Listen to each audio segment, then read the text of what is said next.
Hello प्यारे बच्चों, कैसे हैं आप लोग। आज हम लोग लेकर आए हैं एक नया टॉपिक हमारा क्या है, ऋतु या मौसम के आधार पर फसलों के प्रकार। ऋतुओं के या मौसम के आधार पर फसल तीन प्रकार के होते हैं। पहला हमारा क्या होता है, रबी की फसल, दूसरा हमारा होता है खरीफ की फसल और तीसरा हमारा होता है जायद की फसल। अब बात करते हैं रबी की फसल क्या होती है। ठीक है, रबी की फसल क्या होती है। तो ये फसलें क्या होती है, जाड़े के प्रारंभ में बोई जाती हैं और गर्मी के प्रारंभ में काट ली जाती हैं। सुनिए ध्यान से इसको। जाड़ा हमारा कब प्रारंभ होगा, देखिए थोड़ा जो होगा, ठंडी पड़ने लगा है ना, नवंबर तक जाड़ा क्या हो जाता है, प्रारंभ हो जाता है। और नवंबर में जाड़ा प्रारंभ होता है और गर्मी अप्रैल से शुरू हो जाता है ना। तो नवंबर में ये फसल बोई जाती है और अप्रैल में ये फसल काट ली जाती है। समझ गए। तो खरीफ ऐसी अगर रबी की फसल की बात करें तो ये ऐसी फसलें होती हैं जिसको नवंबर के प्रारंभ में बोया जाता है और अप्रैल के प्रारंभ में काट लिया जाता है।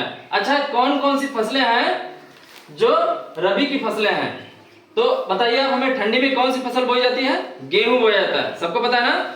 अब धान कट गया है, धान कट गया कि नहीं कट गया, धान कट चुका है। अब क्या बोया जाएगा, गेहूं बोया जाएगा, है ना।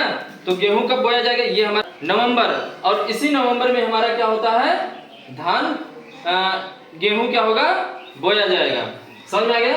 तो गेहूं बोते हैं और गेहूं के साथ में और क्या बोया जाता है, चना बोया जाता है। चना और क्या बोया जाता है, जौ बोया जाता है, मटर बोया जाता है, सरसों बोया जाता है, अरहर बोया जाता है, अलसी बोया जाता है, राई बोया जाता है और भी कई फसलें बोई जाती हैं।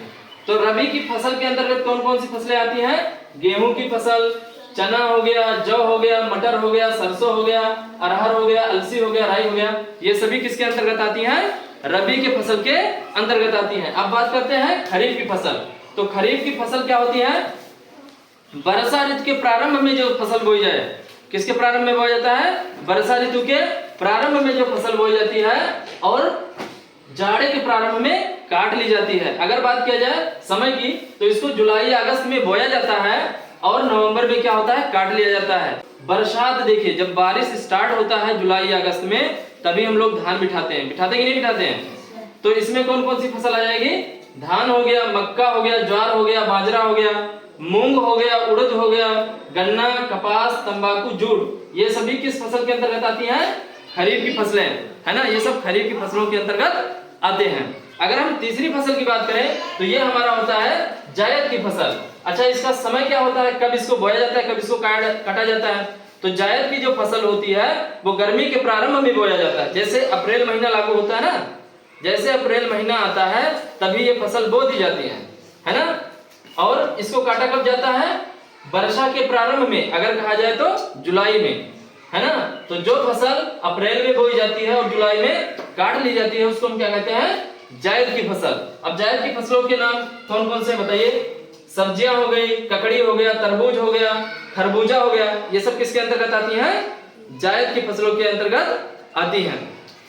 आप लोग देखते होंगे गर्मी जैसे स्टार्ट होता है और गर्मी जो होता है एकदम बीचों बीच में जब पहुंच जाता है, उस समय हमें खाने के लिए क्या मिलता है, ककड़ी मिलता है, तरबूज मिलता है, सब्जियां मिलती हैं, मिलती कि नहीं मिलती हैं। ये सब हमें कब मिलता है, गर्मी जब स्टार्ट होता है और बीच में आ जाता है ना गर्मी। धान, मक्का, ज्वार, बाजरा, ये सब हमें कब मिलता है, ये सब हम लोग बरसात में क्या करते हैं, बो देते हैं। देखिए जैसे बरसात स्टार्ट होता है तभी धान हम लोग बिठाते हैं ना। तो वो हमारा किसमें आ जाएगा, खरीफ की फसल में आ जाएगा। रबी की फसल हम जानते ही हैं। अब हमारा धान कटने वाला है, धान जैसे कटेगा तो हम कौन सी फसल बोएंगे, गेहूं बोएंगे, और क्या बोएंगे, चना बोएंगे, जौ बोएंगे, और क्या बोएंगे, सरसों बोएंगे, अरहर बोएंगे, है ना। तो ये सब हमारे सब किसकी फसल में आती है, रबी की फसलों में आती है। समझ में आया। सितंबर